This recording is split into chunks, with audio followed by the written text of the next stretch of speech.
성도 여러분 안녕하셨습니까? 완연한 봄날이 온 것 같습니다. 이렇게 좋은 일기 속에서 비록 햇볕은 뜨지 않았지만 주님 전을 찾으신 여러분 모두를 진심으로 환영합니다. 오늘 말씀 나눌 제목은 묵은 땅을 갈아엎으라, 그런 제목을 가지고 같이 말씀의 은혜를 나누려고 합니다. 오늘 딱 한 구절입니다.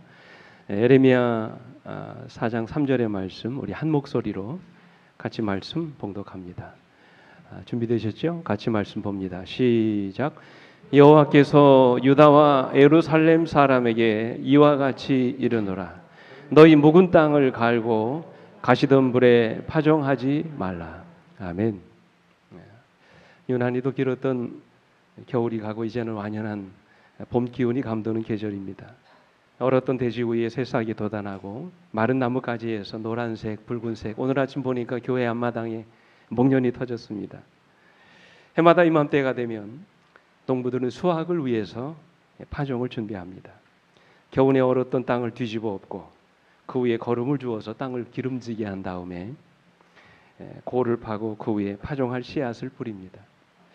근데 여러분, 씨앗을 파종하는 일 못지않게 중요한 일이 있는데 그것은 파종할 뭐를 준비하는 거예요?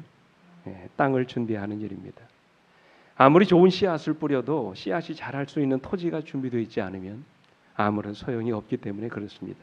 그래서 농부에게 있어서 좋은 토지를 만드는 일은 좋은 씨앗을 뿌리는 일만큼 중요합니다. 그죠? 왜요? 좋은 땅에 뭐가 맺히기 때문에, 좋은 열매가 맺기 때문에 그렇습니다.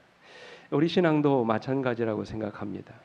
아무리 좋은 말씀을 준비하고 그 말씀을 감동적으로 선포한다 할지라도 그 말씀을 받는 우리의 마음의 밭이 준비되어 있지 않으면 결코 우리는 아름다운 말씀의 열매를 거둘 수 없을 것입니다. 그래서 주님은 마태복음 13장에 나오는 씨 뿌리는 자의 비유를 통해서 우리 마음의 밭을 준비하는 일이 얼마나 중요한 일인지를 말씀해 주셨어요. 우리 영감의 글의 말씀 우리 같이 한번 읽어볼까요? 시작. 그리스도께서는 씨 뿌리는 비유를 통하여 그 뿌린 결과가 토지의 여하에 따라 다르다는 것을 보여주셨다. 모든 경우에 씨 뿌리는 자와 씨는 다 동일하다.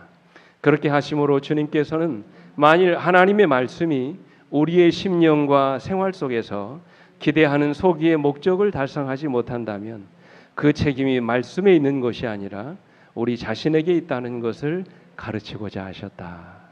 여러분 이 말씀에 동의하십니까? 오늘 여러분은 어떻습니까? 말씀을 받아들일 마음의 밭을 준비하고 계십니까? 말씀이 뿌리를 내리고 싹이 돋아나도록 오늘 여러분의 마음을 기름지게 그렇게 준비하고 계시나요? 오늘도 하나님은 우리 모두에게 말씀을 주시기를 원하십니다. 한 어린아이가 독일의 산골 마을에서 5 형제 중 막내로 태어났습니다. 근데 아이가 태어난 지 9개월 만에 안타깝게도 아이의 엄마가 돌아가셨어요. 아버지는 그 당시 목사였지만 교회 일이 너무 바빠서 자녀들에게 관심을 줄 시간적인 여유가 없었습니다. 그래서 결국 이 아이들의 양육은 남의 손에 맡겨져야 했습니다. 그리고 드디어 이 아이가 5살이 되던 해에 그 아이의 아빠가 다른 여인을 만나 재혼을 하게 됐습니다. 하지만 새엄마는 이 자녀들에 대해서는 별로 관심이 없었습니다. 그래서 어린 아이는 이 어머니의 냉대와 학대 속에 이 어린 나이지만 심한 우울감과 대인 기피증이 그 마음속에 생기기 시작했습니다. 근데 이 어린 소년에게는 일찍 돌아가신 엄마가 남겨주고 간 성경이 있었습니다. 홀로 된 이 아이는 어머니가 생각날 때마다 하나님의 말씀을 봤어요. 그 말씀 속에서 그에게 말씀하시는 하나님의 음성을 들었습니다.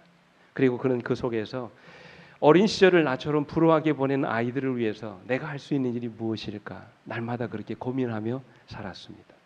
그리고 그 아이가 나중에 커서 어른이 된 이후에 어린 아이들을 사랑과 정성으로 가르치는 교육기관을 만들기로 결심했습니다.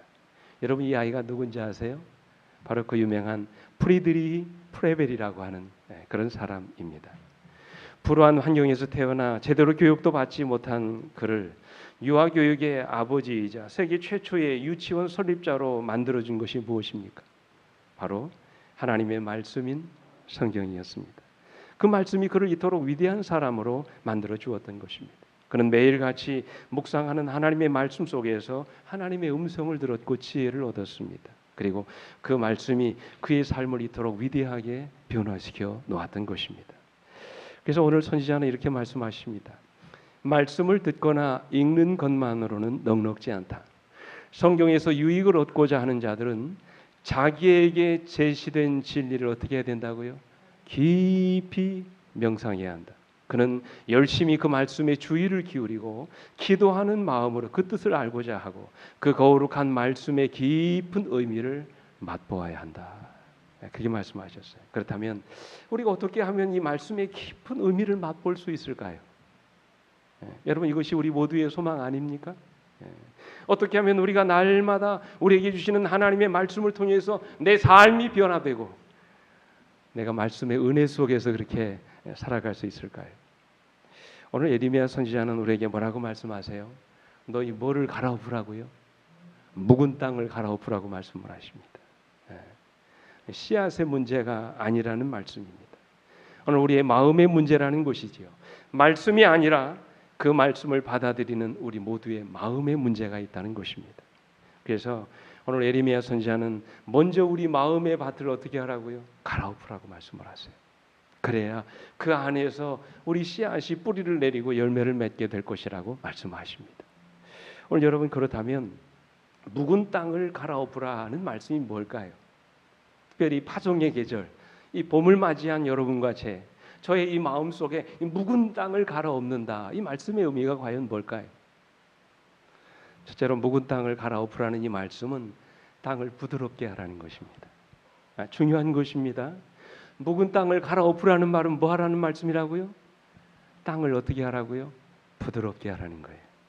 아무리 좋은 말씀의 씨앗이 떨어져도 그 땅이 씨앗을 받아들일 준비가 되어 있지 않으면 결국 씨앗은 말라서 죽어버리고 마는 것입니다. 그래서 농부들은 씨를 뿌리기 전에 가장 먼저 뭐 합니까? 쟁기로 뭐를 뒤집어요? 흙을 뒤집습니다. 그리고 땅을 부드럽게 합니다. 그리고는 그 위에 씨를 뿌립니다. 오늘 예레미야 선지자도 말씀하셨죠. 너희 묵은 땅을 어떻게 하라고요? 갈아엎으라고 말씀을 하세요. 여기서 여러분, 묵은 땅이라는 말이 무슨 말인 줄 아세요? 이 원어에 보면 니르라고 합니다. 이 니르라는 말은 경작하지 않은 또는 놀리는, 한 번도 개간해 본 적이 없는 그런 뜻입니다. 그래서 단단하게 굳어져 있는 땅입니다. 마치 우리 예수님 씨 뿌리는 자의 비유에 나오는 어떤 밭과 같은 걸까요? 이 사람들이 다 밟고 지나갔던 그리 딱딱하게 굳어진 무슨 땅이요? 길가와 같은 그런 땅을 갈아엎으라고 말씀하시는 것입니다. 먼저 우리의 이 묵은 땅을 부드럽게 해주는 일이 필요하다고 말씀하십니다. 그렇다면 우리 마음의 밭을 부드럽게 해주는 일이 뭘까요? 어떻게 하면 우리 마음의 밭이 부드럽게 될 수 있을까요? 야고보 사도는 부드럽게 된 마음을 일컬어서 온유한 마음이라고 말씀하셨어요.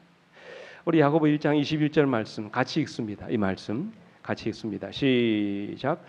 그러므로 모든 더러운 것과 넘치는 악을 내버리고 너희 영혼을 능히 구원할 바 마음에 심어진 말씀을 온유함으로 받으라 그랬어요. 오늘 여러분과 저의 마음에 심어진 말씀을 어떻게 받으라고요? 온유함으로 받으라 그랬어요. 이 온유함, 제가 오늘 자꾸 원어를 말씀드려 죄송합니다만 이 온유라는 말을 프라우스라고 하는데 뜻이 뭐냐면 상냥한, 온화한 또는 길들여진, 말을 아주 잘 듣는 또는 대단히 순종적인 그런 의미를 갖고 있어요. 마치 야생마가 여러분 이 마부에 의해서 잘 어떻게 된 것처럼 길들여지는 것, 그게 온화한 것입니다. 프라우스라는 말이 그런 뜻이에요. 그래서 우리 본교의 주석에 오면 이렇게 말씀하셨어요. 하나님을 향한 온유는 우리가 그분의 뜻과 선대하심을 받아들이고 범사에 주저함이 없이 그에게 복종하는 것을 의미한다 그랬어요. 그러니까 여러분, 온유함으로 말씀을 받는다는 의미는 하나님의 말씀을 있는 그대로 받아들이라는 말씀이에요. 하나님이 나에게 어떤 말씀을 주시든지 그 말씀이 나를 위해 주신 말씀이고 나를 위해서 주시는 말씀인 것을 믿으라는 것입니다. 그리고 그 말씀대로 살려고 노력하라는 것입니다. 그리고 그 말씀에 순종하려고 노력하라는 말씀이에요. 이런 마음에 하나님이 역사하게 되는 것이라고 말씀하세요. 바울께서도 말씀하셨죠. 사도도 데살로니가전서 2장 13절에서 이러므로 우리가 하나님께 끊임없이 감사함은 너희가 우리에게 들은 바 하나님의 말씀을 받을 때 사람의 말로 받지 아니하고 하나님의 말씀으로 받음이니 진실로 그러하도다. 이 말씀이 또한 너희 믿는 자 가운데서 역사하느니라 그랬어요. 그러니까 여러분, 우리가 언제 어떻게 할 때 하나님의 말씀이 우리 속에 역사한다고요? 우리가 들은 말씀을 사람의 말이 아닌 누구의 말씀으로? 하나님의 말씀을 우리가 듣고 받아들일 때, 그때 하나님의 말씀이 우리 속에서 놀랍게 역사하는 기적이 일어난다고 말씀하셨어요. 근데 여러분, 여기서 중요한 것이 하나 있습니다. 이 일을 위해서 우리에게 정말로 필요한 것은 바로 겸손함입니다. 자, 뭐라고요? 하나님의 말씀을 있는 그대로 하나님의 말씀으로 우리가 받아들이기 위해서 오늘 여러분과 저의 마음속에 필요한 것이 뭐라고요? 겸손함입니다. 그래서 여러분, 토양을 비옥하게 만들어주는 그 유기물, 농부들은 이 농사를 질 때 그냥 땅만 가지고 하지 않잖아요. 거기다가 뭐 합니까? 거름을 주고 하잖아요. 근데 그 주는 그 거름, 낙엽이나 분유를 섞여서 만든 그 흙덩이를 가리켜서 뭐라고 합니까? 부엽토라고 하지 않아요. 이 부엽토를 여러분 영어로 휴머스라고 하는데, 겸손이라는 말이 같은 어근에서 왔어요. 휴밀레트라고 하는, 네티라고 하는. 이 겸손이라는 말이 부엽토라고 하는 말과 같은 어원입니다. 부엽토가 땅을 부드럽게 해서 씨앗이 뿌리를 내릴 수 있도록 도와주는 것처럼 하나님의 말씀을 우리가 겸손한 마음으로 받아야 그 말씀 속에서 우리의 뿌리가 내리고 싹이 난다는 말씀이에요. 여러분, 겸손함이 무엇입니까? 겸손함이란 배우려고 하는 마음이에요. 겸손함이란 받아들이려고 하는 마음입니다. 겸손함이란 그 말씀대로 살려고 하는 마음이에요. 그런 마음에 하나님의 말씀이 역사하기 시작하는 것입니다. 그래서 영감의 글은 이렇게 말합니다. 같이 읽겠습니다. 시작. 성경을 연구하려는 사람은 배우는 자의 정신으로 접근해야 한다. 우리 자신의 의견이 옳다는 것을 입증하기 위해서가 아니고 하나님께서 말씀하신 것을 알기 위하여 성경의 각 페이지를 연구해야 한다. 여러분 보세요. 성경을 연구하려는 사람은 배우는 자의 정신으로 접근해야 된다고 말씀하셨어요. 또 다른 영감의 글에 보십시오. 만일 우리가 우리의 이해력이 흐려져서 성경을 깨닫지 못하게 되고 따라서 아주 명백한 진리까지라도 이해할 수 없는 데 이르지 않기를 원할진대 우리는 배우고자 하는 마음을 가진 어린아이의 순진성과 믿음을 가지고 성신의 도움을 간구해야 될 것이다. 그런 자의 마음에 하나님이 말씀의 은혜를 부어주시는 것입니다. 그죠? 미국의 휴스턴 암 전문센터에서 30년 넘게 암만 전문적으로 치료한 박사 가운데 우리 한국인 의사 중에 김의선이라는 분이 계십니다. 이분이 전하는 메시지가 우리 기별과는 별로 맞지는 않습니다만 세계적으로 아주 그래도 대표적인 그런 암 전문 의사입니다. 이분이 그 유명한 장기려라고 하는 우리 한국의 유명한 박사의 제자로 이제 아주 신실한 크리스찬이기도 한데요. 이분이 한 번은 중앙일보와 함께 인터뷰를 한 적이 있습니다. 그 인터뷰에서 그런 말을 했어요. 한국인 암 환자 중에 의사 말을 가장 안 듣는 사람이 누구인지 아십니까? 그랬어요. 이 사람이. 여러분 누구겠습니까? 네, 맞습니다. 의사, 간호사, 약사, 변호사들입니다. 그랬어요. 그랬더니 왜 그들이 치료가 어렵습니까? 질문했어요. 그랬더니 이분이 하시는 말씀이 그냥 시골에서 온 순박한 사람들은 의사가 처방한 대로 그냥 한다는 거예요. 근데 의사 직업을 가진 사람이나 비슷한 업종에 있는 사람은 일단 암 환자에게 항암약을 처방하면 가장 먼저 집에 가서 뭘 찾아보냐면 인터넷을 뒤져본답니다. 약에 대한 성분을 조사해보고 부작용을 조사합니다. 근데 부작용을 살피다 보면 어김없이 죽을 수도 있다는 구절이 나온다는 거예요. 그럼 그 다음 날 병원에 와서 따진답니다. 왜 나에게 이런 약을 처방해 줬냐고 말이죠. 이 기자가 다시 묻습니다. 그럴 수 있지 않겠습니까? 환자에 따라서 얼마든지 그런 질문을 할 수 있지 않겠습니까? 그때 이 김희신 박사가 이런 유명한 말을 해요. 그게 문제가 아닙니다. 약을 의심하고 의사를 의심하게 되면 환자의 마음이 다칩니다. 마음이 다치면 몸도 다칩니다. 그럼 치료가 안 먹힙니다. 오늘 여러분 이 말이 무슨 말인지 아시겠어요? 참 그 대답이 놀랍지 않습니까? 일반 의사의 처방약도 환자가 의심하고 먹으면 뭐가 없단 말이에요. 효과가 없다는 것입니다. 그래서 차라리 이분은 뭐라고 했냐면 검사나 의사나 변호사들보다도 차라리 조폭 출신의 환자들이 더 잘 듣는다는 거예요. 왜요? 조폭사기에 있어서 상급자가 명령한 것은 죽어라도 뭐 합니까? 지킨다는 거예요. 이 조폭 출신들은 의사가 처방한 약을 마치 조직의 명령처럼 믿고 순종하기 때문에 암도 낫는다는 말이에요. 사랑하는 성도 여러분, 하나님의 말씀이 여러분의 삶에 살아 역사하기를 원하십니까?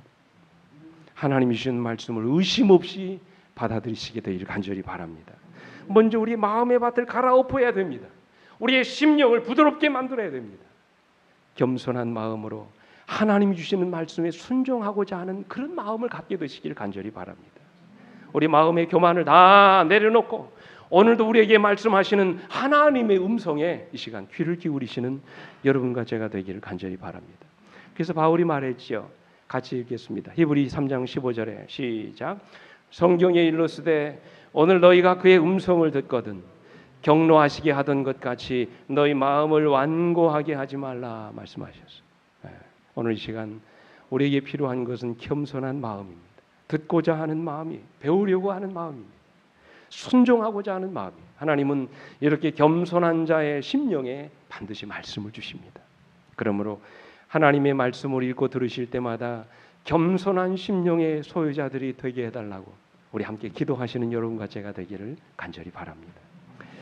둘째로 묵은 땅을 갈아엎으라는 이 말씀은 땅을 기름지게 하라는 말씀이에요. 여러분 어떻게 땅이 기름지게 될 수 있을까요? 땅을 기름지게 하는 것은 물론 하나님이시지만 이 땅에서 땅을 기름지게 만드는 것은 누굽니까? 농부지요. 이 농부의 끊임없는 사랑과 돌봄을 통해서 그 일이 가능한 것입니다. 적박한 땅에 거름도 주고 물도 주고 때로는 김도 매주면서 농부는 끊임없이 사랑과 돌봄을 베풀어 줍니다. 그때 그 땅이 어떻게 되는 거예요? 피옥한 땅이 되는 것입니다. 다시 말해서 농부의 사랑과 돌봄이 열매를 맺게 하는 것입니다. 그래서 우리가 특별히 주목해야 될 말씀 아까도 살펴봤습니다. 미르라고 하는 이 묵은 땅이라는 이 말씀의 의미는 물론 경작하지 않은 논리는 한 번도 개간해 본 적이 없는 그런 의미도 있지만 또 다른 의미가 뭐가 있냐면 버려진 관심 밖에 있는 수양을 쌓지 않은 그런 의미도 있어요. 그래서 묵은 땅이라는 말을 영어로 펠로우 그라운드라고 하는데 펠로우라는 말이 바로 그런 뜻이거든요. 묵히고 있는 논리는 사용하지 않은 관심 밖에 있는 그런 뜻입니다. 그러니까 여러분 묵은 땅이란 농부의 관심과 사랑에서 멀어진 그야말로 버려진 땅이라는 말씀이에요. 아무도 관리하지 않은 그런 땅입니다. 그저 아무렇게나 자라도록 버려둔 땅이라는 말씀입니다. 그런 땅에서 어떻게 열매가 맺히고 싹이 날 수 있겠습니까? 그래서 에레미야 선지자는 우리에게 이런 묵은 땅을 어떻게 하라고요? 갈아엎으라고 말씀하시는 거예요. 씨앗이 자랄 수 있는 최적의 환경을 만들어 주라는 말씀이에요. 이 말씀은 씨앗이 자랄 수 있도록 더 많은 관심과 사랑을 가지고 그 땅을 돌보라는 말씀이에요. 그래서 그 땅을 어떻게 만들으라는 말이에요? 기름지게 만들으라는 말씀이에요. 그래서 묵은 땅을 갈아엎으라는 말씀을 브레이크업이라고 하는데 이 뜻이 무슨 뜻이냐면 현재형으로 되어 있습니다. 이 말은 농부의 계속적인 사랑과 돌봄이 필요하다는 그런 말씀이에요. 한두 번으로 끝나는 것이 아니라 씨앗이 뿌리를 내리고 싹이 나고 줄기가 자라고 열매가 맺혀지는 순간까지 농부가 지속적으로 그 땅을 돌보고 관리해야 된다는 그런 말씀이에요. 한 번은 제가 농사를 짓게 됐는데요. 어떤 분이 그런 말씀을 하세요. 곡식은 농부의 발자국 소리를 들으면서 자란다. 그런 말씀을 하시더라고요. 그래서 농부는 열매를 거두는 날까지 거의 대부분의 시간을 어디서 보냅니까? 밭에서 보냅니다. 잡초도 뽑아주고 거름도 주고 물도 주면서 한순간도 농작물에서 그의 눈을 떼지 않습니다. 이것이 바로 묵은 밭을, 이 묵은 땅을 갈아엎으라는 말씀의 의미예요. 결국 농부의 지속적인 사랑과 돌봄이 풍성한 열매를 맺게 하는 것입니다. 어떤 농부도 씨앗을 뿌려놓고 그저 알아서 자라도록 버려두지 않습니다. 농부의 지속적인 사랑과 관심이 그 씨로 하여금 풍성한 열매를 맺게 하는 것입니다. 그래서 시편 기자가 뭐라고 합니까? 같이 읽어보겠습니다. 시작. 눈물을 흘리며 씨를 뿌리는 자는 기쁨으로 거두리로다. 울며 씨를 뿌리러 나가는 자는 반드시 기쁨으로 그 곡식단을 가시고 돌아오리라 말씀하셨어요. 오늘 여러분 그렇게 되기를 원하십니까? 오늘 여러분의 삶에 풍성한 열매가 맺혀지기를 원하십니까? 그렇다면 우리는 때로는 눈물을 흘리는, 씨를 뿌리는 그런 경험들이 있어야 됩니다. 곡식을 거두는 날까지 농부가 얼마나 많은 시간과 애정을 쏟아 붓는지 우리가 알지 않습니까? 이처럼 살아있는 모든 것들은 사랑을 먹고 자랍니다. 사랑은요, 관심입니다. 사랑은 돌봄입니다. 아무리 농부가 부드러운 밭에 씨앗을 뿌리고 심었다 할지라도 지속적으로 그 씨앗이 자랄 수 있도록 사랑으로 돌보지 않고 관리해 주지 않는다면 여러분, 그 씨가 어떻게 되겠습니까? 씨앗이 결국에는 결실하지 못하게 되고 이내 엉겅퀴와 잡초들의 기운이 막혀 시들어 버리고 말 것입니다. 여러분, 기억하십시오.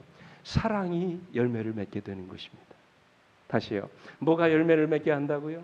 사랑이 열매를 맺게 하는 거예요. 한 아름다운 여성이 친구로부터 한 책 한 권을 소개받았습니다. 그래서 어느 날 저녁 나를 잡고 이제 그 책을 읽어보는데 도무지 책이 재미가 없는 거예요. 읽혀지지가 않는 것입니다. 그게 그냥 처박아뒀습니다. 그런데 며칠 후에 어떤 모임에서 한 우드라고 한 잘생기고 멋진 한 젊은이를 소개받았습니다.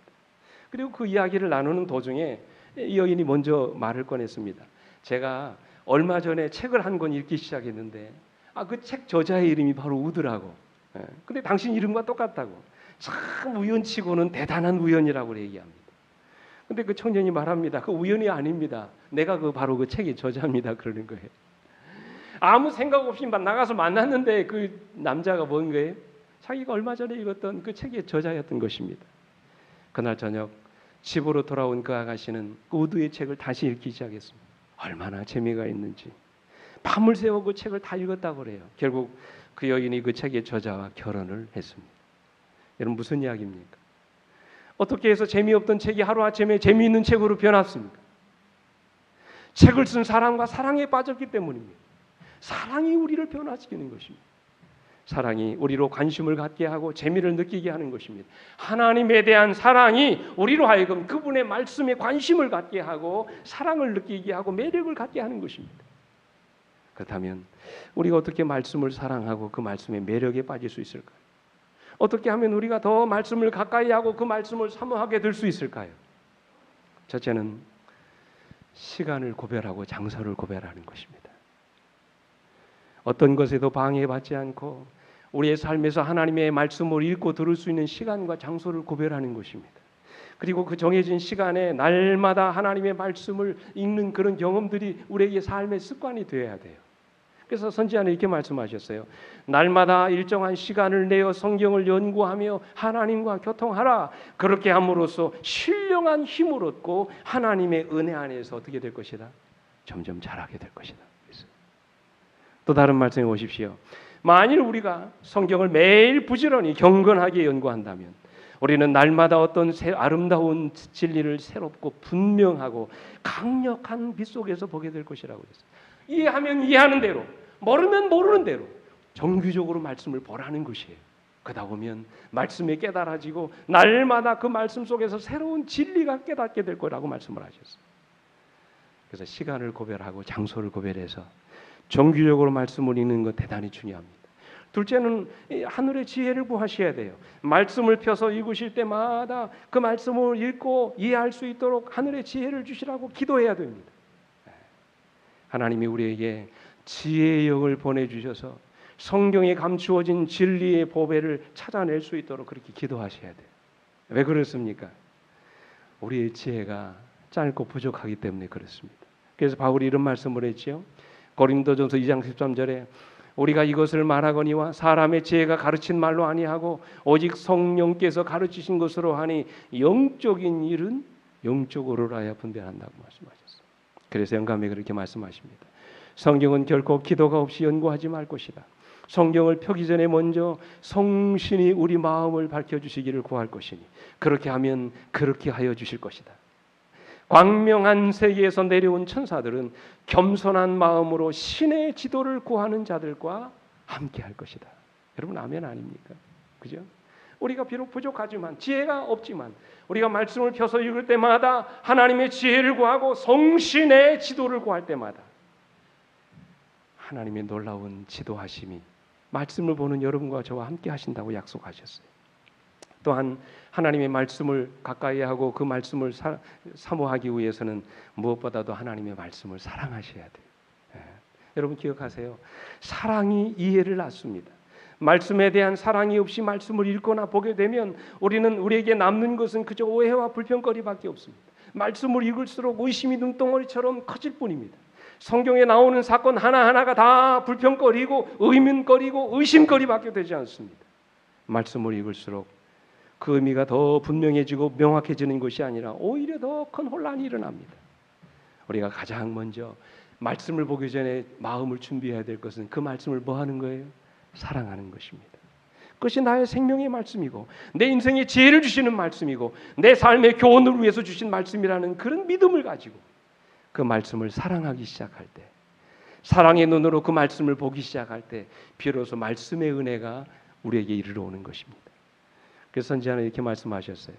만일 그대들이 하나님의 말씀을 사랑하고 기회가 있는 대로 이를 상고하여 성경의 풍성한 보배들을 소유하게 되며 또한 모든 선한 일에 대하여 완전히 준비될 때 그대들은 예수께서 그대들을 당신께로 이끌고 계시다는 것을 확신하게 된다. 그랬어요. 우리가 말씀을 사랑하고 그 말씀을 우리의 삶에 적용하고 살게 되면 예수께서 오늘 여러분과 저의 삶을 이끌고 계시다는 것을 피부로 느끼게 될 것이라고 말씀하셨어요. 사랑하는 우리 성도 여러분, 하나님의 말씀이 주시는 특별한 은혜를 경험하기를 원하십니까? 먼저 하나님의 말씀을 사랑하게 되시기를 간절히 바랍니다. 좀 더 열심을 내시길 간절히 바랍니다. 말씀을 들으려고 노력하시기 바랍니다. 아무리 어렵고 힘들더라도 바쁜 일상을 살더라도 시간을 구별하여 하나님의 말씀을 읽고 들을 수 있는 그런 말씀을 여러분의 시간 속에서 구별하시게 되기를 간절히 바랍니다. 중요한 것은 하나님의 말씀에 대한 사랑과 관심을 갖는 것입니다. 그때 말씀의 은혜가 우리 모두에게 임하는 것입니다. 마지막으로 묵은 땅을 갈아엎으라는 말씀은 땅을 단순하게 만들라는 거예요. 여러분, 농부가 땅을 뒤집어 엎는 이유가 뭘까요? 혹시 여러분 생각해 보셨습니까? 왜 이 씨를 뿌리기 전에 땅을 뒤집어 엎습니까? 이미 그 땅에는 뭐가 많습니까? 여러 잡초와 여러 엉겅퀴들이 많이 나 있습니다. 근데 그냥 그 땅에 뿌리지 않고 왜 땅을 뒤집어 엎습니까? 그 이유가 뭘까요? 토양의 모든 양분이 어디에만 갈 수 있도록, 씨앗에만 갈 수 있도록 다른 잡초들을 제거하기 위한 것입니다. 다른 아무 곳에도 지장을 받지 않고 오로지 씨앗에만 집중하도록 땅이 지금 힘을 모으는 것입니다. 이게 굉장히 중요한 것입니다. 그래서 오늘 본문의 말씀에 보면 4장 3절에 뭐라고 말씀하셨어요? 같이 읽어보겠습니다. 시작. 여호와께서 유다와 예루살렘 사람에게 이와 같이 이르노라. 너희 묵은 땅을 갈고 가시던 물에 파종하지 말라고 그랬어요. 여러분, 가시던 물이 어디입니까? 왜 가시던 물에 파종하지 말라고 그런가요? 여러분 아시잖아요. 마태복음 13장에 보면 씨 뿌리는 자의 비유통에서 가시돌기에 떨어진 씨앗 여러분 아시죠? 여러분 보십시오. 마태복음 13장 22절. 가시떨기에 뿌려졌다는 것은 말씀을 들으나 보세요. 세상의 염려와 재물의 유혹에 말씀이 막혀 결실치 못하는 자라 그랬어요. 여러분 무엇에 말씀이 막혔다고요? 세상의 염려와 재물의 유혹에 말씀이 막혔다고 그랬습니다. 무슨 생각이 그렇게도 많은지, 무슨 고민이 그렇게도 많은지, 말씀을 듣는 자리에 있으면서도 몸은 이 자리에 있으면서도 우리의 마음은 지금 어디 엉뚱한 곳에 가 있다는 거예요. 다시 말하면 우리가 말씀을 읽거나 들을 때 그 말씀에 뭐 하지 않는다는 말입니까? 집중하지 않는다는 것이죠. 이게 큰 의미입니다. 말씀에 집중해서 그 말씀을 들을 수 있는 마음의 여유가 없는 것입니다. 주님은 세상의 염려와 재물의 유혹에 그 말씀이 막혔다고 말씀하셨어요. 하나님의 말씀에 대한 사랑보다 더 큰 사랑이 오늘 우리의 마음을 지배하고 있다는 그런 말씀이에요. 결국 세상의 염려와 재물에 대한 욕심이 우리로 하여금 말씀을 듣지 못하도록 막고 있는 것입니다. 여러분 이것이 우리 모두의 모습 아닌가요? 그래서 영감이 그렇게 말씀하세요. 그리스도를 따르는 많은 사람들이 들의 꽃에서 배우라고 그분께서 당부하신 공가를 잊어버린다. 그들은 그리스도의 끊임없는 보호를 신뢰하지 않는다. 그들의 짐을 그리스도께 맡기지 아니하므로 그분은 저희의 짐을 지실 수 없다. 그리하여 보세요. 생활의 염려가 그들로 그리스도께 가서 도움과 위안을 얻도록 하는 대신에 그들이 오히려 그들로 그분을 어떻게 한다고요? 떠나게 한다. 그랬어요. 그래서 에레미야 선지자는 지금 뭐라고 말씀하시는 거예요? 놓은 땅을 갈아엎으라고 말씀하시는 거예요. 오로지 하나님의 말씀에 집중할 수 있도록 우리 주변을 다 정리하라고 말씀하시는 거예요. 적어도 내가 말씀을 듣는 시간만큼은, 적어도 내가 말씀을 읽는 시간만큼은 그 말씀에 집중할 수 있도록 우리의 관심을 그 말씀에 집중하라는 것입니다. 그렇습니다, 여러분. 말씀에 몰입해야 됩니다. 말씀에 집중해야 됩니다. 그 말씀이 어떤 말씀인지, 하나님이 나에게 어떤 말씀을 주시는지 그 말씀에 우리는 귀를 기울이셔야 돼요. 그래야 말씀의 은혜가 우리에게 임하는 것입니다. 여기 영감의 글에 이렇게 말씀하셨어요. 그래서 말씀이 전해질 때 형제들이여, 그대들은 하나님께서 대신 보내신 종들을 통하여 그분의 음성을 듣고 있다는 것을 기억해야 한다. 어떻게 들으라고요? 주의 깊이 들으라. 한순간도 졸지 말라. 왜냐하면 그렇게 졸므로 그대들은 그대들에게 가장 필요한 바로 그 말씀, 유의하기만 했다면 그대들의 발을 그릇된 길로 빠지지 않도록 건져 주었을 바로 그 말씀을 잃어버릴 수 있기 때문이다. 그래서 중세 수도원에서는 하나님의 말씀을 묵상하는 수도승에게 반드시 요구하는 것이 있었습니다. 그게 뭔지 아세요? 우리 재림 우리 연수원에도 가면 옛날에는 그랬습니다. 요즘에는 없어졌지만 연수를 받는 모든 사람들에게 뭐 하게 했냐면 침묵하게 했어요. 일절 다른 사람과 이야기하지 않게 했어요. 적어도 연수를 받는 말씀을 듣는 그 시간만큼은 오직 어디에만? 하나님이 주시는 말씀에만 집중할 수 있도록 침묵하도록 그렇게 만들었어요. 물론 우리가 하루 24시간 내내 침묵할 수는 없지만 적어도 우리가 말씀을 듣는 시간만큼은 뭐 해야 합니까? 침묵해야. 그 말씀에 집중하셔야 돼요.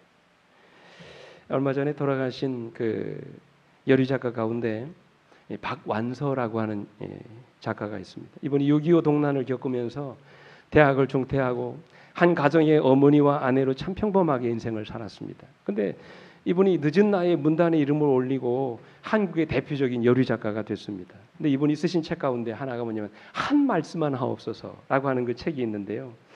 그 책에서 그녀는 자신의 삶에 찾아온 이유를 알 수 없는 고통과 절망, 감당할 수 없는 슬픔과 하나님에 대한 원망을 아무런 여과 없이 그냥 적어냈어요. 이분은 결국 순탄하지 않은 인생을 살았습니다. 한국 전쟁을 겪으면서 고향을 잃었습니다. 가족을 잃었습니다. 하던 공부를 중단해야 됐습니다. 직장에서 남편을 만나서 평범한 삶을 산다고 했는데 4개월 동안 사랑하는 남편과 아들을 잃어버렸어요. 모든 것을 잃어버렸어요. 그때 그녀는 자신이 믿는 하나님을 향하여 부르짖습니다. 어떻게 부르짖냐? 이렇게 부르짖어요. 하나님, 왜 저에게 이런 시련을 주십니까? 말씀해 주십시오. 내가 납득할 수 있고 이해할 수 있게 나에게 말씀해 주십시오. 나의 고통과 눈물에 대해 침묵하지 마시고 딱 한 말씀만, 제발 한 말씀만 하시옵소서. 날마다 그렇게 기도했대요. 여러분, 내가 아무리 슬퍼해도 세상은 변함이 없고 내가 아무리 아파해도 하나님은 침묵하시는 데 대한 고민과 분노를 이 책을 통해서 쏟아붓고 있는 것입니다. 여러분, 그런 경험 하지 않으십니까? 때때로 하나님의 침묵에 대해서 여러분 고통을 느껴보신 적이 없으십니까? 내 삶에 견딜 수 없는 고통 앞에서 왜 하나님이 나에게 답을 주지 아니하시는지, 왜 하나님이 나에게 말씀해 주지 않으시는지 때때로 여러분 하나님께 그렇게 기도하지 않으십니까? 그때 여러분 그렇게 기도하면 하나님이 여러분 마음에 말씀을 주시던가요? 마치 하나님께 그 억울함과 분노를 호소하던 엘리야가 하나님의 음성을 듣지 못했던 것 같이 우리는 그 절망의 순간에도 하나님의 음성을 듣지 못합니다. 정말로 놀라운 일을 했고 엄청난 기적을 베푼 선지자였지만 이세벨의 추격 앞에서 낙심하다가 결국 죽기를 구하는 기도를 드리지 않습니까? 그는 하나님께 부르짖고 또 부르짖었습니다. 왜 이런 현실에 대해서 하나님이 침묵하시는지 묻고 또 물었습니다. 그러나 그때 하나님은 결코 엘리사에게 한 말씀도 하지 않으셨어요. 하나님은 끝까지 엘리야에게 침묵하시고 그로 하여금 먹을 떡과 물을 주게 하신 다음에 40일 동안 어디로 가게 하십니까? 호렙산 시내산 향하여 가게 하십니다. 그리고는 시냅산 동굴에 깊이 잠들어 있는 엘리야를 다시 일으켜 깨우시고 난 다음에 세미한 음성으로 엘리야에게 말씀을 하셨어요. 그분의 음성은 내 마음이 하나님에 대한 수많은 말들로 가득 차 있을 때는 들을 수 없습니다. 그분의 음성은 내가 할 일이 많아서 이리저리 날뛰고 있을 때는 들을 수 없습니다. 하나님 앞에서 모든 것 다 내려놓고 하나님의 뜻과 말씀에 우리가 집중할 때 비로소 그분의 말씀이 우리에게 들려오는 것입니다. 엘리야는 하나님의 음성을 듣고 회복되었고 다시 선지자로서의 사명을 회복하게 된다는 그런 이야기입니다. 사랑하는 성도 여러분, 오늘 이 자리에 고통 가운데 한 말씀이라도 해달라고 울부짖는 그런 분이 계시지 않습니까? 하나님의 뜻이 왜 보이지 않느냐고, 왜 하나님이 나에게 말씀하지 않으시냐고 그렇게 부르짖는 분은 계시지 않습니까? 그러나 여러분 기억하십시오. 하나님은 이미 우리 모두에게 말씀하고 계십니다. 다만 우리가 분주한 삶과 복잡한 우리의 생각이 우리의 마음의 귀를 막고 있기 때문입니다. 우리의 삶의 모든 관심을 하나님의 말씀에 집중하고 우리도 우리에게 말씀하시는 하나님의 음성을 들으시게 되기를 간절히 바랍니다. 매일매일 시간 우리를 향하여 말씀하시는 하나님의 음성을 듣게 해달라고, 이제는 나의 소리를 다 멈추고 나의 복잡하고 분주한 삶을 다 정리하고 오직 하나님의 말씀에만 집중하시게 되기를 간절히 바랍니다. 그때 하나님께서는 매일 순간 여러분에게 분명히 말씀을 주십니다. 그 말씀을 통해서 오늘 여러분의 영혼이 날마다 새롭게 되시는 그런 귀한 경험 갖게 되시기를 간절히 바라면서 말씀을 마치도록 하겠습니다. 우리 함께 일어나셔서 마치는 찬미 함께 부르시겠습니다.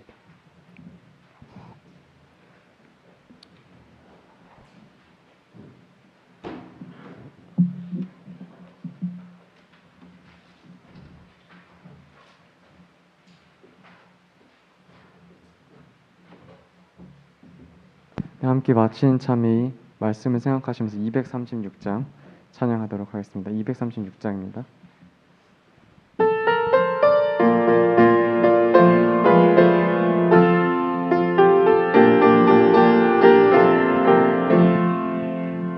거룩한 말씀을 연구하세 우주를 항상 찾아서 생명의 말씀 잘 알도록 날마다 가르치 마세. 거룩한 책을 연구하며 진리를 찾아 구하라. 주님의 귀한 성경 말씀 우리의 인도자로다. 3절 부르시겠습니다. 거룩한 말씀을 연구하세 죄인을 찾아 나아가 진리의 말씀 잘 가르쳐 구주를 믿게 할지라. 거룩한 책을 연구하며 진리를 찾아 구하라. 주님의 귀한 성경 말씀 우리의 인도자로다.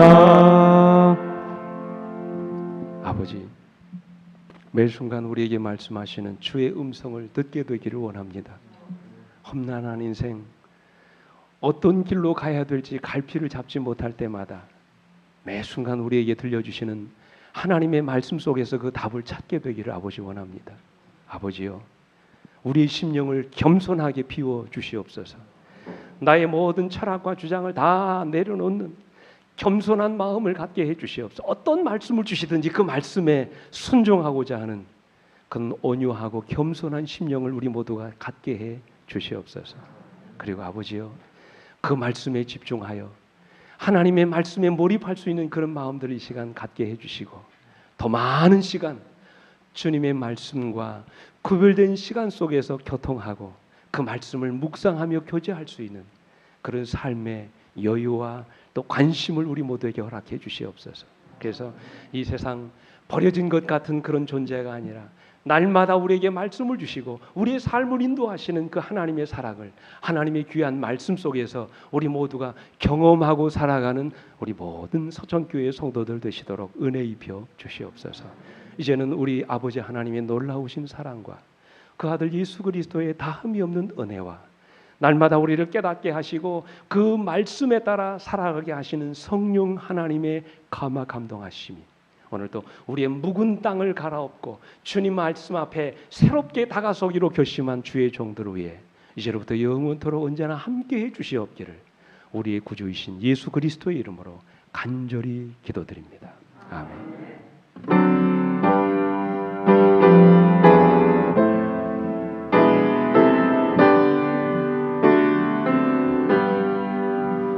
내 주님 오시리 확신